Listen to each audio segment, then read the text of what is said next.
Hello অনির্বাণদা, hello অর্ণদা, welcome to film comment local. Hello, কেমন আছো? আছি, ঠিকই আছি, ভালো আছি। দুজন খুব গ্রেট অ্যাক্টার্সদেরকে পেয়েছি থিয়েটারে, দুজন বড় অ্যাক্টরকে। তো আমি প্রথমে অ্যাক্টিং নিয়ে কিছু কোয়েশ্চেন করবো আর কি, কিছু স্টেটমেন্ট আর কি কিছু অ্যাক্টার্সদের দিয়েছে, সেগুলো তোমাদের সামনে রাখবো। তোমাদের কি রিয়াকশন এটার উপর? মানে কোনো কন্ট্রোভার্সিয়াল কিছু নয়, ঠিক আছে? তাই অনির্বাণদা এমন তাকাচ্ছি, কন্ট্রোভার্সিয়াল কিছু নয়। তো রিসেন্টলি আমি মানে কে মেননের একটা ফুটেজ দেখলাম, অনেক পুরনো না, আমি রিসেন্টলি দেখলাম। সেখানে উনি বলছেন যে সিনেমা অ্যাক্টিং আর স্টেজ অ্যাক্টিং এর মধ্যে উনি বলছেন স্টেজ অ্যাক্টিং এ যদি তুমি মানে ওই মোমেন্টের ট্রুথটাকে যদি বিশ্বাস নাও করো বা ক্যারেক্টারের সাইকিটাকে বিশ্বাস নাও করো, তোমার হ্যান্ড জেস্টার্স এবং সাউন্ডের মডিউলেশন দিয়ে তুমি ওটাকে পুল অফ করে দিতে পারো। অন্যদিকে ক্যামেরার অ্যাক্টিং যখন হচ্ছে সিনেমাতে, তখন ওই মোমেন্টের ট্রুথটাকে খুঁজে বার করা খুব ইম্পর্টেন্ট হয়ে যাচ্ছে। তুমি যদি ভিতর থেকে বিলিভ না করো, ক্যামেরা তোমার সোল অবধি দেখে নিতে পারে। তো এইটা তোমরা কি মনে করো? এটা কি, do you agree with the statement? Yes, in a way this is true, but তুমি যেটা বললে যে উনি যেটা বলেছেন যে তোমার যদি সোল প্রস্তুত নাও থাকে, যদি ট্রুথে নাও মন পৌঁছে থাকে, তাহলে you can manage that with your hands, with your body. কিন্তু সেক্ষেত্রে প্রশ্ন চলে আসে স্কিলের, যে কতটা স্কিল থাকলে সেইটাকে ক্যামোফ্লাজ করা যায় যে আমি এখন ট্রু নই। যদি না করা যায় তাহলে যতই হাত পা নড়ানো চড়ানো হোক না কেন, সেটা ফলস বা নকল বা বানানোই দেখতে লাগবে। আর ক্যামেরার ক্ষেত্রে উনি প্রবাবলি যেটা বলতে চেয়েছেন সেটা হচ্ছে যে যেহেতু লেন্স যেহেতু অনেক কাছে আসে, যেহেতু চোখটা আরও কম দূরত্ব থেকে দেখা যায়, ফলত ট্রুথটা আরও কাছাকাছি জায়গা থেকে দর্শক দেখতে পান। সেক্ষেত্রে হয়তো নিশ্চয়ই সত্যি। অর্ণদা? হ্যাঁ, আমারও কাছাকাছি একই কথা, কিন্তু আমার যেটা বক্তব্য হচ্ছে যে থিয়েটারে এরকম মোমেন্ট হয় যখন, কিন্তু আমরা তো অনেকদিন একটা রিহার্সালের প্রসেসের মধ্যে দিয়ে যাই, অর্গ্যানিক্যালি একটা ট্রুথের কাছাকাছি পৌঁছানোর একটা প্রসেস থিয়েটারে থাকে। এমনটা নয় যে ওটা ম্যানেজ করার জন্য, কিন্তু আমার মনে হয় এরকম মোমেন্ট থিয়েটারে থাকে যেখানে ট্রুথটা হয়তো ওই দিন জেনারেট হলো না, হয়তো ওখানে একটা মোবাইল বেজে গেল, তখন আমি জানি না সেটা পুল অফ করে দেওয়া যায় কিনা। কিন্তু এরকম মোমেন্ট হয় যখন একটা দিন একটা মোমেন্ট, যা এটা রিহার্সালে যেরকম করেছিলাম বা আগের শোয়ে যেরকম করেছিলাম সেরকম হলো না, এইটা হয়, এটা ফ্যাক্ট। কিন্তু পুল অফ করে দেওয়াটা আমি বুঝতে পারছি না যে কী বলতে চাইছেন। কিন্তু আমার মনে হয় বুদ্ধিমান দর্শক বোধহয় বুঝতে পারেন যে ওই মোমেন্টটা যদি ট্রুথ না হয়, দর্শক ধরতে পারেন। ক্যামেরার ক্ষেত্রেও যেরকম ধরতে পারবেন, থিয়েটারের ক্ষেত্রেও ধরতে পারবেন। তফাৎটা হচ্ছে চোখ দিয়ে শরীর রেকর্ড করছে দর্শক, আর এটা একেবারে ক্যামেরাটা মন রেকর্ডই করে, এইটুকু তফাৎ আমার মনে হয়। সেকেন্ড স্টেটমেন্ট হচ্ছে নওয়াজুদ্দিন সিদ্দিকীর। উনি রিসেন্টলি একটা ইন্টারভিউতে বলছেন, প্রায় 6-8 মাস আগে ইন্টারভিউটা দিয়েছেন। ওখানে উনি বলছেন যে এই যে লাউড অ্যাক্টিং আর সাটল অ্যাক্টিং যেটা আমরা বলি, তো এই রিয়েলিস্টিক সাটল অ্যাক্টিংয়ের নামে একটা ফ্রড চলছে। লোকে যারা অনেকে মানে লাউড অ্যাক্টিংয়েও অনেক ক্রাফটম্যানশিপ দেখানো যায়, আর সাটল অ্যাক্টিংয়েও খুব মানে কিছুই হচ্ছে না, বাট সাটল অ্যাক্টিং বলে আর কি চালিয়ে দিচ্ছে আর কি, এরকম উনি একটা স্টেটমেন্ট দিয়েছে। এটা কি তোমরা এগ্রি করো? প্রথমত এই লাউড অ্যাক্টিং আর কম করে সাটল অ্যাক্টিং যেটাকে বলছেন, যে সেই কথাটার মধ্যে নিশ্চয়ই একটা লজিক আছে, নিশ্চয়ই একটা ওনার ভাবনা আছে, কিন্তু এই বিষয়টা আমি ঠিক মানে বুঝতে পারি না। মানে আমার বক্তব্য হচ্ছে যে লাউড অ্যাক্টিং ওই মোমেন্টটা যদি দাবি করে যে তোমার একটু চিৎকার করতে হয় বা চিৎকৃত অভিনয় যেটাকে বলছে, তাহলে আমি জানি না, সেটা তো চিৎকার করেই অভিনেতা করবে। সাটল অ্যাক্টিং মানে এমন মোমেন্ট যদি দাবি করে যেখানে ওইটাই দাবি করছে যে মানুষ একটু কম চেঁচাবে, আস্তে আস্তে কথা বলবে। হ্যাঁ, তো মোমেন্টের দাবিতে দুটো, মানে আমি কোনো সেগ্রিগেট করতে চাইছি না। মানে একটা মানুষ, এখানে আমি তোমার সঙ্গে যেভাবে কথা বলছি, একটু বেরিয়ে গিয়ে যদি ওর সাথে আমার কোনো ঝামেলা হয়, আমি তো এক্ষুনি চেঁচাবো। মানে এই মোমেন্টের উপর ভ্যারি করে। আমার মনে হয় উনি যেটা বলতে চেয়েছেন যে একটা বিহেভ করার ট্রেন্ড চলে এসছে আধুনিক অভিনয়ের নামে, আমার মনে হয় সেইটাকে উনি অ্যাড্রেস করতে চাইছেন, যেখানে মনটা আর নেই, আচরণটাই মূল। আমার মনে হয় সেটা তো অভিনেতার কাজ নয়। অভিনেতার কাজ তো মনটা দেখানো, মনটা যেরকম বলছে সেইটাই করবে অভিনেতা, সেটা কি ক্যামেরা হোক কি মঞ্চ হোক। এটাই। অনির্বাণদা? আমিও ঠিক নিশ্চিত নই, কারণ মানে আমার বারবার মনে হয়েছে যে একটা সময় আমি যখন প্রথম ছবি করতে এসেছিলাম, এটা আমি বলেওছি বেশ কয়েকবার যে প্রবাবলি লেন্সের মতো করে একটু অ্যাডপ্ট করে নিতে হয় বা কিছু করতে হয়। কিন্তু পৃথিবীর সিনেমাতে যা যা ঘটেছে, মানে হয় না, আমরা কি করি, আমরা আমাদের এক্সপ্রেশনটাকে অ্যাকোমোডেট করার চেষ্টা করি অ্যাকর্ডিং টু দ্য লেন্সেস, তাই তো? খুব টেলিলেন্স চলে এলে 135 বা 100 লেন্সে আমরা একটা, কিন্তু পৃথিবীর সিনেমাতে এরকমও ঘটেছে যে I am not bothering the lens, মানে আমি এবং আমার ডিরেক্টরও হয়তো আমাকে বলেনি, যদি সেখানে চিৎকার করা থাকে তাহলে 100 লেন্স একটা চিৎকার করলে হয়তো কপাল, চিন এগুলো সব ফ্রেম থেকে বেরিয়ে যাচ্ছে, but that is the language of that particular film or particular acting pattern of that film. আমার মনে হয় যে লেন্স অ্যাডপ্টেবিলিটি একটা জিনিস, সেটা আমি পরিচালনার কাজ করতে গিয়েও আমার অ্যাক্টরদেরকে বলেছি যে মাস্টার শটের থেকে মানে ইন্টারনাল ইন্টেন্সিটিটা বেড়ে যাবে কিন্তু এক্সটার্নাল এটা কমে যাবে। এই টেকনিক্যাল কথাগুলো আমার পরিচালকরাও আমাকে বলেছেন, আমিও আমার অভিনেতাদেরকে অভিনয় করার সময় বলেছি। কিন্তু এটার না কোনো থাম রুল নেই যে সিনেমাতে একটু কমিয়ে অভিনয় করতে হয়, থিয়েটারে একটু বাড়িয়ে অভিনয় করতে হয়। একমাত্র যেটা আছে সেটা হচ্ছে থিয়েটারে জোরে কথা বলতে হয়।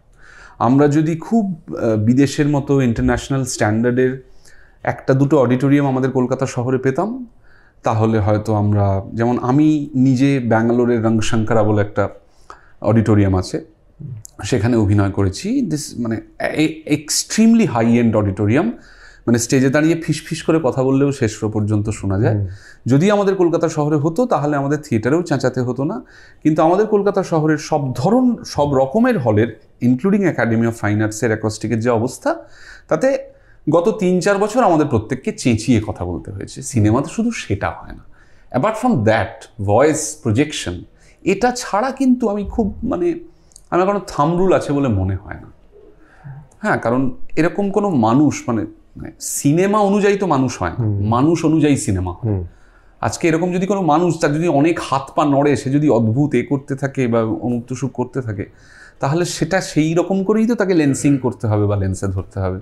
তার এরকম কোনো শর্ত হতে পারে না যে না এটা সিনেমা, তো এটাতে হাতটা অতটা ছড়ালে হবে না, ব্যাপারটা এরকম নয়। হ্যাঁ, রক্ত মাংসের মানুষের চরিত্র অভিনয় করতে গেলে কোনো রক্ত মাংসের মানুষ বোধহয় সারা জীবনে এমন কোনো মোমেন্ট নিজে শুধু সাটলি কথা বলে, আস্তে আস্তে কথা বলে, বা কোনো মানুষই মানে যাকে আমরা দেখি যে খুব হাইপার এক্সট্রোভার্ট, তাহলে সারাদিন চেঁচায় এমনটাও নয়। ফলে ওই লেবেলিংগুলো আমি এখনো ঠিক বুঝতে পারি না, ধরতে পারি না। কারণ আমরা যখন কথা বলি বা বিহেভ করি, ঝগড়া করি, আমরা কোনো কিছুর সাথে কিন্তু অ্যাডজাস্ট করি না আমাদের জেস্চার, পশ্চারকে বা ভয়েসকে। হ্যাঁ, বড় জোর তুমি এটা বলতে পারো যে সিনেমা হলে সিনেমা দেখতে গিয়ে তুমি একটা এই শোন এটা খুব ভালো, এরকম কোনো একটা জায়গার যেরকম। কিন্তু আমরা অন্যান্য সময় যখন বাড়িতে ঝগড়া করি বা কোনো উত্তেজনার মধ্যে আমরা ঢুকে যাই, তখন কি আমরা কিছুকে অ্যাডাপ্ট করি না, আমি একটু আমার শরীরটাকে কম ব্যবহার করি, তা তো নয়।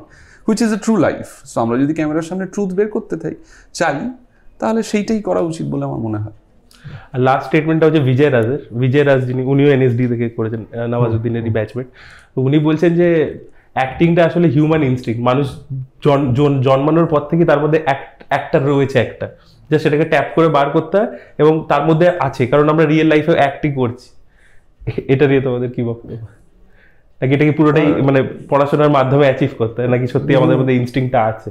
না, মানে সত্যজিৎ রায়ের ভাষায় তো কুকুর আর বাচ্চা সব থেকে ভালো অভিনেতা, মানে তারা বিহেভ করে ট্রুথফুলি, এই আর কি। কিন্তু আমি জানি না উনি এটা কি বলতে চেয়েছেন, কিন্তু আমার মনে হয় যে অভিনেতার কাজ তো ওই মানুষটাকে বের করা। আমার মনে হয় আমরা তো মানুষ, রক্ত মাংসের মানুষের ইনস্টিংক্টগুলোই তো ট্যাপ করে অভিনেতা বার করে। এবার প্রত্যেকটা মানুষের মধ্যেই অভিনেতা লুকিয়ে আছে, এইটা কি বলতে চেয়েছেন আমি জানি না। কারণ এটা তো আমার মতে এটা তো একটা মানে আই মে বি রং, আমি ভুল হতে পারি, এটা স্পেশালাইজড জব। মানে ক্রিকেট তো আমরা সবাই খেলি, কিন্তু আলটিমেটলি ওই 11 জন হতে গেলে তো একটা স্পেশাল স্কিল আমাদের দরকার হয়। আমার মনে হয় সেরকমই সর্বোচ্চ মানের অভিনেতা হতে গেলে ওইটা অ্যাকোয়ার করতে হয়, তার সাথে যেটা করতে হয় সেটা লাইফের এক্সপিরিয়েন্সকে মাথার মধ্যে জড়ো করতে হয়। উনি ওটাই বলেছেন। ট্যাপ করা বলতে আমার মনে হচ্ছে যে হিউম্যান মেমোরি, হিউম্যান ইনস্টিংক্ট, আমাদের জীবনে বাঁচতে গেলে যা যা লাগে সেগুলোকে জড়ো করে রেখে ঠিক সময় ট্যাপ করে বার করতে হয়। আমার এটা প্রাইমারি কাজ। শুনতে খুব সহজ, কিন্তু বিজয় রাজ জানেন এটা করাটা, মানে আমরা যারা অভিনয় করি প্রতিদিন, আমি তো খুবই ভয়ে অভিনয় করি যে ওইটা ট্যাপ করে বার করতে পারবো কিনা। মোস্ট অফ দ্য টাইম পারি না। হ্যাঁ, কারণ it's not only expressing things. মানে আমার মনে হয় কথাটাকে উনি হয়তো নিশ্চয়ই কোনো একটা ভাবনা থেকে বলেছেন, একটা প্রিমিটিভ লজিকও হয়তো তার মধ্যে আছে।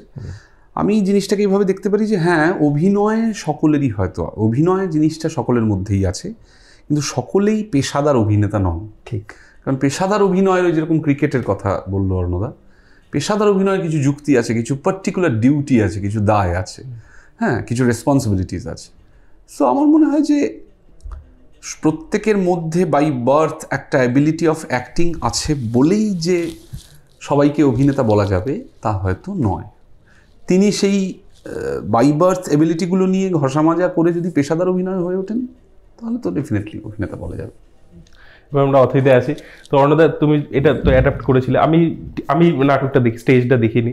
তো আমার যেটা একটা টিজার লেভেলে একটা কোয়েশ্চেন এসেছিল যে এখানে ইয়াগোর যে ক্যারেক্টারটা, গোগো যেটা, সে বেশি প্রিভিলেজড, সে একটা বড় লোক ফ্যামিলি থেকে বিলং করে। তো আমার যেটা মনে হয়েছিল যে অথেলো তো অ্যাকচুয়ালি গল্পের মধ্যে অনেক বেশি পাওয়ারফুল ছিল, তাই জন্য ইয়াগোকে একটা কনস্পিরেসি করতে হয়েছিল। এখানে সেটা তুমি পাওয়ার ডাইনামিক্সটাকে শিফট করে দিয়েছো, রিভার্স করে দিয়েছো। এটার পিছনে তোমার সাইকোলজি? এটা একটা কনসিয়াস এফর্ট ছিল যখন আমরা নাটকটা করেছি, নাটকের ভাবনাটা এনেছিলাম। সেটা হচ্ছে যে একটু আগেই তোমাকে যেটা বলছিলাম যে এটা একটা টাইমের কল ছিল। আমি বুঝতে পারছিলাম যখন আমরা কোনো শিল্প নির্মাণ করি বা যখন একটা নির্মাণের আর্জ ভিতরে আসে, কখন আসে? যখন ভিতরে ডায়লগ তৈরি হয়, টাইম বলে যে এইটা তোমায় করতে হবে। মানে আমরা যারা পরিচালনার কাজ করি, সেটা থিয়েটারে হোক বা যে কোনো মাধ্যমে হোক। তো আমার মনে হয়েছিল যে সময়টা 7-8 বছর আগে যখন এটা লেখা হচ্ছিল, যে সময়টা আমরা বাস করছি, মানে ইভিল ফোর্স বা আমি বলবো নেগেটিভ স্পিরিট, যারা মানে ওই স্পিরিটটা বেশি ডমিনেট করছে। আমার সবসময়ই মনে হচ্ছিল ওই সময়টা দাঁড়িয়ে যে খারাপটা আমার বেশি চোখে পড়ছে। আমি নিজের ভিতরেও খারাপটাকে আগে আইডেন্টিফাই করতে পারছি। আমি একটা ভালো মানুষ হতে চাইছি জীবনে, আমি আমার ব্যক্তি জীবনের কথা বলছি। তো আমার ভিতরের খারাপটাকে আমি আগে আইডেন্টিফাই করতে চাইছি, এটা বেশি পাওয়ারফুল। তো আমার মনে হয়েছিল যে পাওয়ার ডাইনামিক্সটা আছে ওথেলোয়, মানে এটা খোদার ওপর খোদগাড়ি বা শেক্সপিয়ারের ওপর খোদগাড়ি করা নয়, কিন্তু আমার মনে হয়েছিল একে একটু শক্তিশালী করব, ক্লাসের দিক থেকেও, চেহারা শরীরের দিক থেকেও, এবিলিটির দিক থেকেও। মানে বেশি শক্তিশালী হবে, তবে স্ট্রিংটা পুল করতে পারবে, তবে বেশি ডমিনেট করতে পারবে। আমার এটা মনে হয়েছিল ওই সময় দাঁড়িয়ে। ফলে ওইখানে একটু পাওয়ার ডাইনামিক্সটা একটু বদলানো হয়েছে। এবং আমাদের নাটকটাতে, ছবিটাতেও এই সবটা কন্ট্রোল করে, এই সবটা ন্যারেট করে, এই ডিরেক্ট কমিউনিকেট করে নাটকে দর্শকের সাথে, এইটা। তো যখন তোমরা সিনেমা করলে, তোমরা রোল রিভার্সাল করে নিলে না কেন? মানে তুমি তো স্টেজে এটা বহুদিন ধরে করছো গোগোটা, তো তুমি গোগোটা করলে না কেন, তুমি অথৈটা করলে না? তাহলে আমি পালিয়ে যেতাম। আমরা যখন নাটকটা লিখেছিলাম, আমি যখন ভেবেছিলাম, তখন ওর কথা ভেবেই চরিত্রটা নির্মাণ করা হয়েছিল। মানে আমি লিখতে লিখতে প্রত্যেকটা সংলাপের সাথে আমি ওটা দেখতে চেয়েছিলাম, যেভাবে কথাগুলো বলবে সেটা আমি কখনোই নয় আর কি। আমি নিজেকে যেভাবে দেখি সেটা আমি কখনোই নয়। অত বড় মিসকাস্ট আমি করতে চাইনি নিজের উপরে, কেন গালাগালি খাবো যাচ্ছে, আর ছবিতে তো নয়। আচ্ছা, আরেকটা জিনিস আমার জানার আছে, সেটা হচ্ছে যে বিশাল ভারদ্বাজ আমরা দেখেছি ইন্ডিয়ার মধ্যে সবচেয়ে ভালো শেক্সপিয়ার অ্যাডাপ্টেশন করে থাকেন। তো ওনার ক্ষেত্রে, ওনার 3টে ছবির ক্ষেত্রেই যেটা হয় যে উনি যে ব্যাকড্রপটা সিলেক্ট করে, সেই ব্যাকড্রপটা ইটসেলফ খুব স্ট্রং। যদি কারোর মানে শেক্সপিয়ারের ব্যাপারে আইডিয়া নাও থাকে, ব্যাকড্রপটা কিন্তু সে ইমিডিয়েটলি কানেক্ট করে যাবে এবং সেটা থেকে একটা, মানে ধরো শেক্সপিয়ারের কোনো আইডিয়া নেই, বাট সেই ব্যাকড্রপের মধ্যে যেন একটা রিয়েলিস্টিক গল্প চলছে। মানে সেটা মুম্বাই আন্ডারওয়ার্ল্ড হোক, মকবুলে, বা হায়দারের ক্ষেত্রে আরেকটা বই থেকেও ইন্সপিরেশন নেওয়া ছিল, কারফিউড নাইটস বলে, যেখান থেকে উনি ইন্সপিরেশন নিয়েছিলেন যে 1994 কাশ্মীরে কি হচ্ছে। তো আমার যেটা মন্দারের ক্ষেত্রে একটা ক্রিটিসিজম পয়েন্ট ছিল যে ব্যাকড্রপটা আমরা ঠিক এক্স্যাক্টলি বুঝতে পারছি না টাইম স্পেসটা যে কোথায় হচ্ছে এটা। তো সেই জিনিসটাকেই তোমরা মানে মেনটেন করেছো যে আমার ব্যাকড্রপটা যেটা হবে সেটা একদম ট্যাঞ্জিবল একটা ব্যাকড্রপ হবে, যেটা অডিয়েন্স সঙ্গে সঙ্গে আইডেন্টিফাই করবে যে আছে, মানে যদি মানে আঙুল দিয়ে নাও দেখিয়ে দিচ্ছি, পুরো হাইলাইট নাও করে দিচ্ছি, না এটা আমার পশ্চিমবাংলায় অমুক জায়গার গল্প, এই ইস্যুকে হাইলাইট করছে, মানে এরকম কি একটা ছিল ব্যাপার? বলবি? হ্যাঁ, না, এটা ওইটাই যে বিশাল ভারদ্বাজের যে রিয়েলিস্টিক সোশিও পলিটিক্যাল যে ব্যাকড্রপ, সেটা এটাতেও নেই, সেটা নাটকটাতেও ছিল না। এটা হচ্ছে আমাদের টেরিটরি মানে আমাদের দেশ, আমাদের রাজ্য, আমাদের এরিয়া। সেইটার নাম হচ্ছে, যেহেতু ভেনিস ছিল, ফলত সেখান থেকে ভিনসুরা। মন্দারের আর অথইয়ের খুব কমই মিল আছে, এইটা তার মধ্যে একটা মিল। আমরাও যেরকম ওখানে স্কটল্যান্ডকে ল্যান্ড অফ গেইলস বলা হতো, সেই কারণে ওই জায়গাটার নাম গেইলপুর। কিন্তু ইজ আ ক্রিয়েটেড টোপোগ্রাফি। মানে তার ল্যান্ডস্কেপটা উঠে আসছে গল্পের জায়গা থেকে। যে হয় না, তুমি একটা গল্প দেখলে, তুমি একটা নাটক দেখলে, বা তুমি একটা টেক্সট দেখলে, তুমি তার পেছনে পেছনে একটা ছবি দেখতে পাও। এটা কি পাহাড়ি জায়গা মনে হচ্ছে, এখানে কি খুব গ্রিন বেশি, এখানে কি খুব রাস্ট বেশি, এটা কি পাথুরে জায়গা, এই গল্পটাতে কি অনেক জল আছে, এরকমভাবে দেখতে পাও। সেরকমভাবে ভাবে ভাবে ভাবে জায়গাগুলো প্রস্ফুটিত হয়ে উঠেছে। So majorly it's a geographical backdrop which ads to the drama, that's it. চরিত্রের ব্যাকড্রপগুলো আছে, চরিত্রের ব্যাকড্রপগুলো আছে খানিকটা ক্ল্যারিফাই, বরং নাটকের চেয়ে একটু বেশি। বিশালের সেইটার থেকে এই জিনিসটা অনেক আলাদা, এবং খানিকটা বলতে পারি আমরা নিজেরাও তো প্রচণ্ডই ফ্যান, এই ব্যাপারটাতে আমরা খানিকটা পিছিয়ে। এবং উনি যে যে জায়গাগুলো সর্বভারতীয় ভাষার ছবি যেহেতু করেছেন, ফলত একবার এক একটা জায়গায় গিয়ে বিভিন্নভাবে অপারেট করতে পেরেছেন, সেইটা অবিশ্বাস্য অ্যাডাপ্টেশন বিশাল ভারদ্বাজের। তো অন্যথা এটা তুমি সিনেমা যখন বানালে তখন তোমার মনে হয়নি যে আমি এই জিনিসটাকে যদি ইনকর্পোরেট করতে পারি?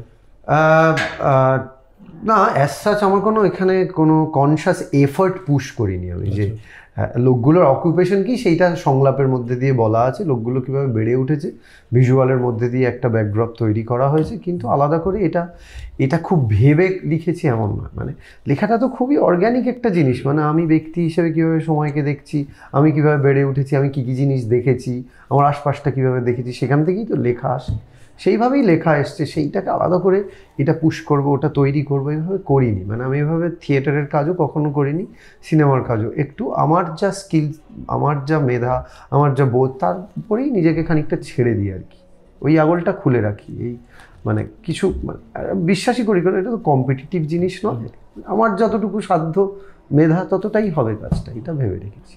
আচ্ছা, আরেকটা জিনিস হচ্ছে কাস্টের একটা অ্যাঙ্গেল আছে। তো পিয়ার ওখানে দাঁড়িয়ে যাওয়াকে বলেছে পলিটিক্যাল কোনো কোয়েশ্চেন করতে, এটা পলিটিক্যাল না, বাট তোমাদের ফিল্মে ব্যাকড্রপে একটা কাস্টের ব্যাপার আছে। তো বলছি যে কাস্ট বেসড এই পলিটিক্সটা নর্দার্ন ইন্ডিয়াতে বেশি হয়, এখানে কিন্তু কাস্ট বেসড পলিটিক্স খুব একটা আমরা দেখতে পাই না, রাদার এখানে কমিউনাল জিনিসপত্র বেশি রয়েছে। তো সেইটাকে প্রচুর, তোমাকে আমি কিছু জিনিস বইপত্র বা কোনো রেফারেন্স দিলে তুমি চমকে যাবে। স্বাধীনতার আগে পরে পশ্চিমবঙ্গের গ্রাম বাংলায়, এমনকি শহরে, মানে কাস্ট পলিটিক্সটা ভয়ঙ্কর আছে। সেই সব আমি বলছি সেগুলো রেফারেন্স পয়েন্ট। এবার শেক্সপিয়ারের মজা হচ্ছে কি, তুমি সোশিও পলিটিক্যাল জায়গাটা, বা এখানে দলিত পলিটিক্স আছে, আমি যদি রাগঢাক না করে বলি, যেটা রেশিয়াল পলিটিক্সের জায়গা, ইউনিভার্সাল জায়গায় ছিল। কিন্তু শেক্সপিয়ারের মজা হচ্ছে কি, যে ওই যে রেশিয়াল পলিটিক্সটা, সেইটা সেকেন্ড থার্ড লেয়ারে চলে যায়, কিন্তু চলে সারাক্ষণ, ওপরে জ্যান্ত মানুষগুলোর গল্পটা চেপে বসে, সেইটাই অ্যাডাপ্টেশনও রাখার চেষ্টা করা হচ্ছে। এইটা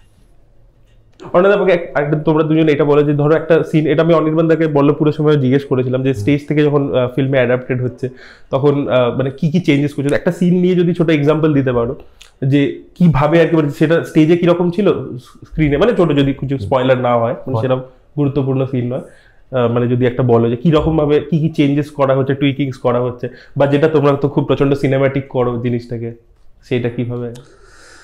দেখো, সিনেম্যাটিক, প্রথম কথা এখন আর আমি জানি না, আমি যতটুকু যা যা দেখেছি তার মধ্যে আমার খুব খুব এরকম, মানে প্রথম কথা আমি নিজে কোনো সংজ্ঞা বুঝতেও পারি না, হোয়াট ইজ আ, মানে কাকে বলে সিনেমা, হ্যাঁ সেটা বুঝতেও পারি না। ফলত আমাদের সবসময় মনে হয় যে ইন্টারেস্টিংলি, এবং একটাই উদ্দেশ্য, সেটা হচ্ছে যে এই দৃশ্যটার, এই গল্পটার, এই চরিত্রগুলোর ইনক্লুডিং এন্টারটেনমেন্ট ভ্যালু, এটার ট্রুথটাতে কীভাবে পৌঁছানো যায়, হ্যাঁ, যেটাতে আমরাও নিজেরাও পৌঁছতে পারি এবং দর্শকও যাতে পৌঁছতে পারেন, বিনোদন রেখে, এমন নয় একটা শুষ্ক কাষ্ঠ জিনিস তৈরি করা হলো, তা নয়, এটাই করি।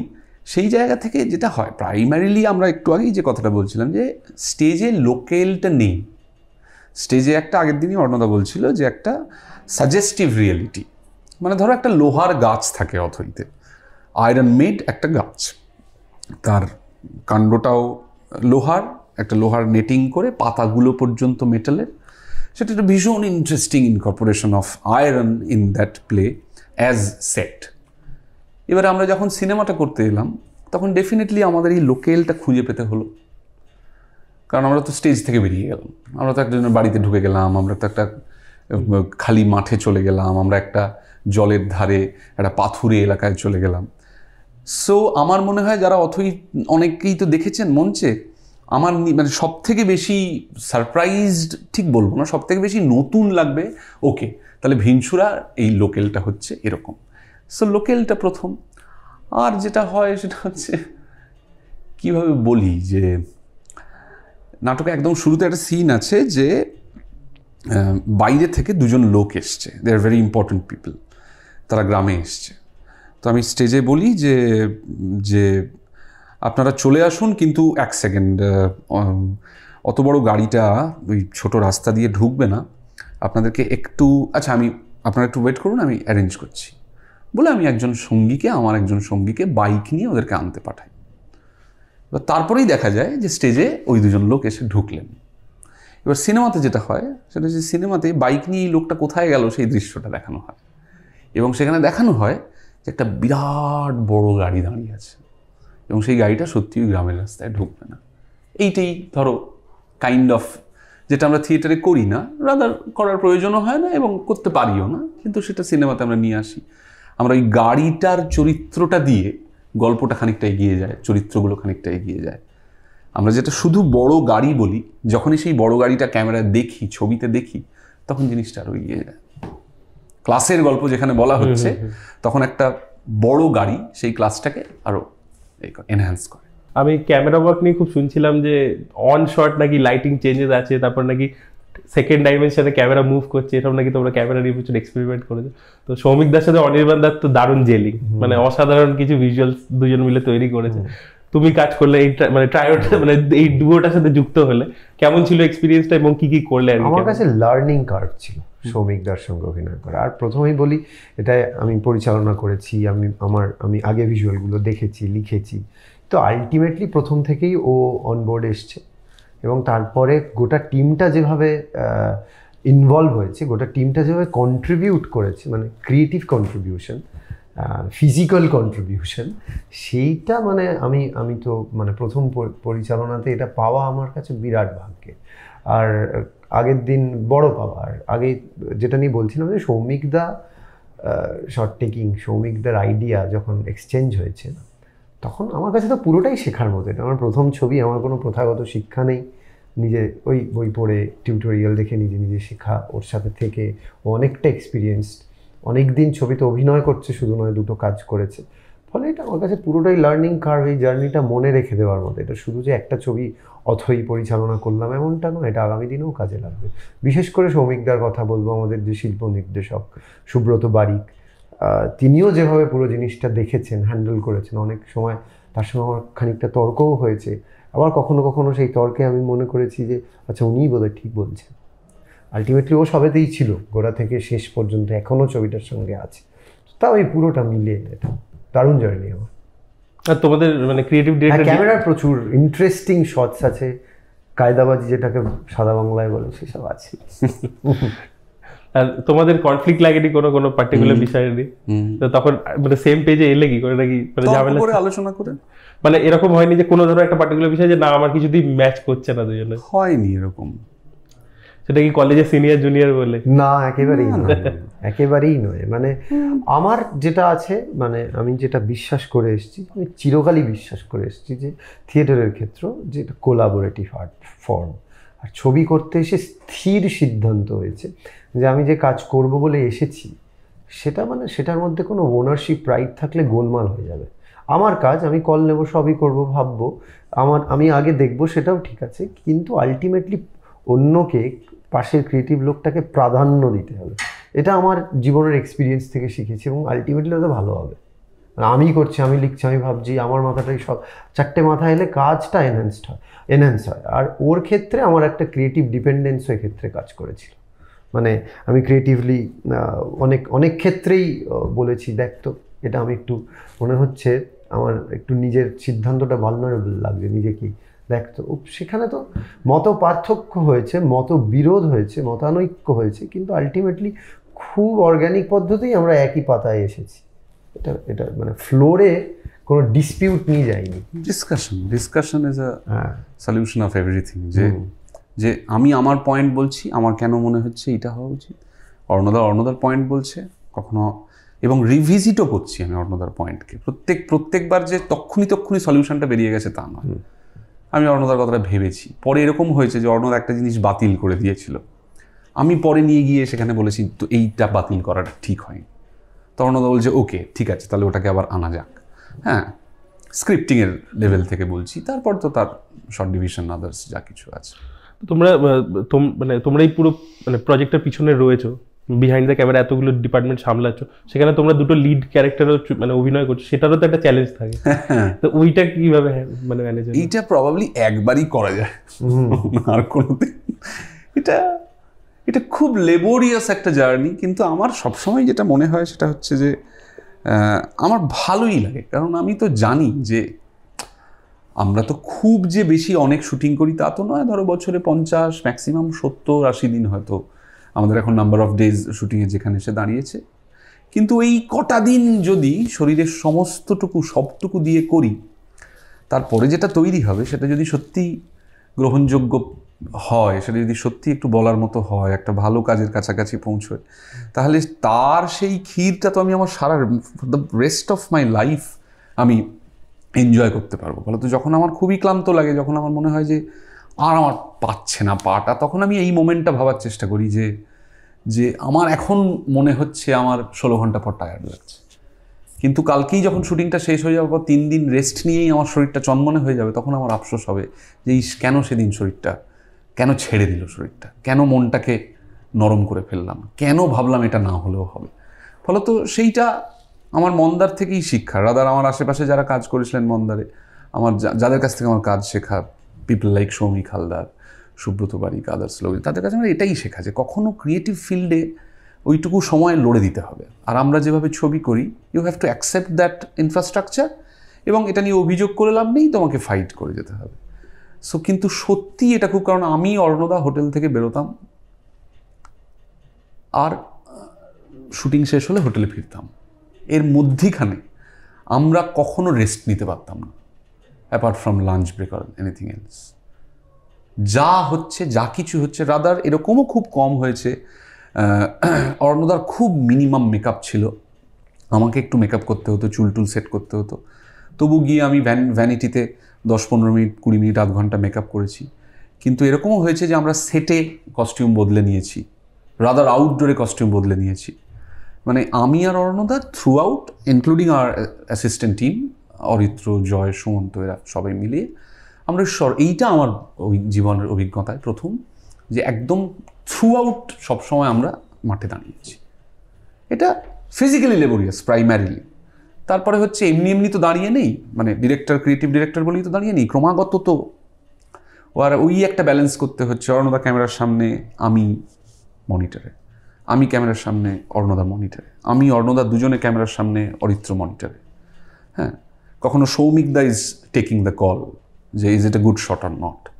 সো খুব কমপ্লিকেটেড বলবো না, খুব টিম, খুব ইন্টারেস্টিং একটা প্রসেস। কিন্তু আমি জানি না এটা আর কতবার করা যাবে, প্রবাবলি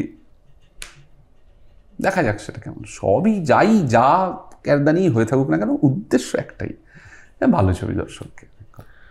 আচ্ছা, একটা মানে এর আগে মন্দার যেটা করে দেখিয়েছে, মন্দার একটা ক্লাটার বেকিং ক্রাচ ছিল, বল্লভপুর থেকে ইন্ডাস্ট্রি প্রচুর নতুন অভিনেতা পেয়েছে, তো সেখানে একটা এক্সপেকটেশন আছে দর্শকদের কাছে যে Anirban Bhattacharya creative director, plus এটা এত ফেমাস একটা মানে হিট নাটক আর কি, এত তো সেখান থেকে তোমরা কিভাবে দেখছো, মানে এই প্রেশারটা কিভাবে নিচ্ছ আর কি, নাকি প্রেশার নেই কিছু? আমি নিচ্ছি না। আমি একটা সময় খেলাধুলো করেছি অনেক দিন, মানে ওই খেলাধুলোর মাঠ থেকে শিখেছি যে প্রেশার না নেওয়াটাই, তুমি যতক্ষণ আছো তুমি ততক্ষণ কাজটা যদি এনজয় করো, আমার মনে হয় সেটাই বেস্ট টেকআওয়ে। আলাদা করে প্রেশার পরে মাঠের থেকে বেরিয়ে প্রেশার নিয়ে কোনো লাভ নেই। আমরা চেষ্টা করেছি নিষ্ঠা ভরে, মানে আমরা রবীন্দ্রভারতী থেকে পড়া শুরু থেকেই, যবে থেকে থিয়েটার করতে শুরু করেছি শিখেছি এটা, যে কাজটার সময় ফাঁকি দেওয়া যায় না, নিষ্ঠা ভরে সতভাবে কাজ করলে একটা কোথাও কমিউনিকেশন হয়, সেই আশাতেই আছি। মানে সবসময় যে হয়েছে থিয়েটারের ক্ষেত্রে তা নয়, আমার এক্সপিরিয়েন্স বলে।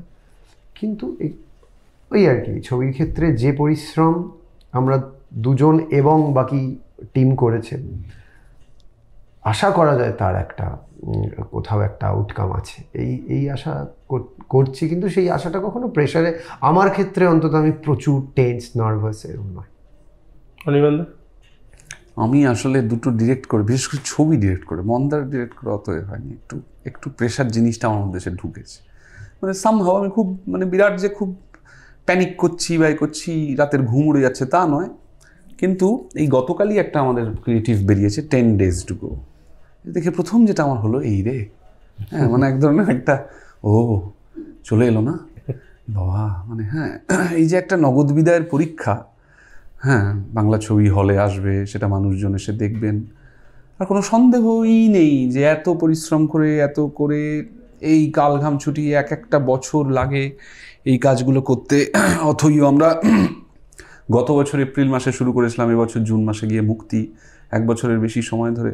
সে যদি সত্যি একটা ব্যর্থতার মুখ দেখে ফেলে, লোকজন যদি খুব একটা উৎসাহী না হয় বা না হয়, তখন একটু মন তো খারাপ হবেই। হ্যাঁ, it is not about the criticism.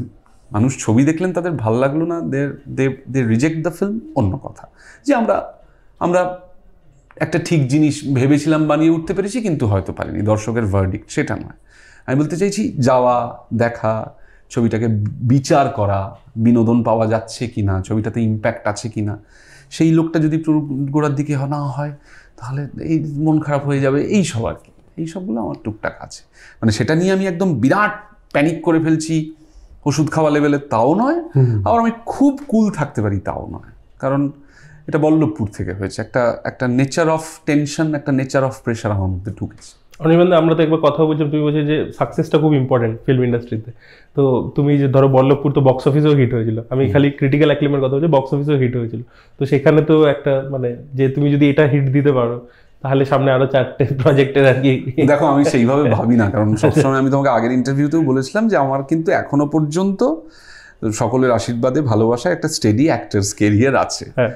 আমি কিন্তু এইরকম জিনিসই, যখন অর্ণদা বলে যে আমি অথইয়ের স্ক্রিপ্টটাই করেছিলাম, আমি শুনি এবং আমি শ্রীকান্তার কাছে এসে বলি, শ্রীকান্ত অর্ণদা এটা পড়বে, আমরা এটা করতে চাইছি, তার একটাই উদ্দেশ্য। আমি কিন্তু অথইকে চিরকালই এই যে অথই এত হিট প্রোডাকশন কেন, মানে জনমোহিনী কথাটা হয়তো ঠিক নয়, কিন্তু মানে অথইয়ের মধ্যে না কোনো রকম কোনো গল্প বলার মধ্যে, এবং যে গল্পটা অথই বলে ওথেলোর অ্যাডাপ্টেশন হয়ে, সেটার মধ্যে আলাদা করে কোনো জটিলতা নেই, এবং সেটা প্রচুর বিনোদন মূল্য তার অনেক, নাটকটার মধ্যেও অনেক বিনোদন মূল্য। ফলত আমার কিন্তু, আমি যদি একটা প্রডিউসার পার্সপেক্টিভ থেকে অথইকে দেখার চেষ্টা করি, যখন আমি আর অর্ণদা এসে শ্রীকান্তার কাছে পড়েছিলাম, তখন কিন্তু আমার এইটাই বক্তব্য ছিল যে এটার কিন্তু একটা দর্শক ছিল নাটকটা, আমি মনে করি সিনেমাটারও একটা দর্শক হবে, তার কারণে এর বিনোদন মূল্যটা খুব উঁচুতে। ফলত মানে সাকসেস ইম্পর্টেন্ট কথাটা তো অবশ্যই সত্যি, কিন্তু সেটা সবসময় যে তাহলে পরের 4টে কাজ এনশিওর হয়ে যাবে, ব্যাপারটা ঠিক ওরকম না। একটা সাকসেসফুল জিনিস যদি আমরা ডেলিভার করতে পারি, দর্শক যদি সেই সিনেমাটা দেখে, সেই চলচ্চিত্রটা দেখে আনন্দ পায়, কাঁদে, ইম্প্যাক্টেড হয়, তাহলে সেইটার একটা খুব বড় আনন্দ আছে। সেটা পরবর্তী কালে আরও 3টে কাজ কনফার্ম হয়ে গেলে থেকেও অনেক বেশি আনন্দ। যে এই যে স্বেদ ঘাম এটা গেল, এই যে পরিশ্রমটা গেল, সেইটার একটা রাত্রে নিবিড় শান্তিময় ঘুমের একটা, না আমি কিন্তু এটা নেগেটিভ সেন্সে বলিনি যে 3টে কাজ, কারণ আমি বলছি যে অল নো দ্যাট, না কি বলতো, আমি কেন বলছি, কারণ তোমাদের প্রতিটা কাজে যেটা হচ্ছে, প্রতিটা কাজে যখন আসছে নতুন অ্যাক্টরস আসছে ইন্ডাস্ট্রিতে, দর্শকের কাছে জনপ্রিয় হচ্ছে। দ্বিতীয় হচ্ছে প্রচুর মানে রাইটার্স আসছে, ডিরেক্টরস আসছে, নতুন নতুন ইন্ট্রোডিউস হচ্ছে, এটা একটা ভালো জিনিস হচ্ছে। তুমি থিয়েটার দুনিয়া থেকে টেনে নিয়ে আসছো আর কি cinema, it's a very good thing. মানে আমরা দর্শক হিসেবে আর কি মানে নতুন কিছু দেখতে পাচ্ছি, তো সেই হিসাবে আমি বলছি না ঠিকই, কিন্তু এইটা সাকসেসটা মানে হলে তাহলে কি যে আরো একটা হবে, সেখানে বলছো সেটা ইম্পর্টেন্ট, সেটা হচ্ছে এইটা যদি সাকসেস হয় তাহলে আরো অনেকগুলো সাকসেস হবে আর কি। 2জন অ্যাক্টরের সাকসেস হবে, একজন রাইটারের, একজন ডিরেক্টরের, একজন নতুন কারো সাকসেস হবে। That is truly I appreciate that, ঠিকই বলছো, সেটা কোনো সন্দেহ নেই। Thank you so much Anirban da, অর্ণদা, and all the best for Athoi. আশা করবো যে ইম্প্যাক্টটার কথা আমরা বলছিলাম এবং যে সাকসেসটার কথা বলছিলাম, যে নতুন আরো টেকনিশিয়ানস আসবে ইন্ডাস্ট্রিতে, সো সেটা হোক, অ্যান্ড লোকেরও ভালো লাগবে। Thank you so much. Thank you very much Aritra. Thank you.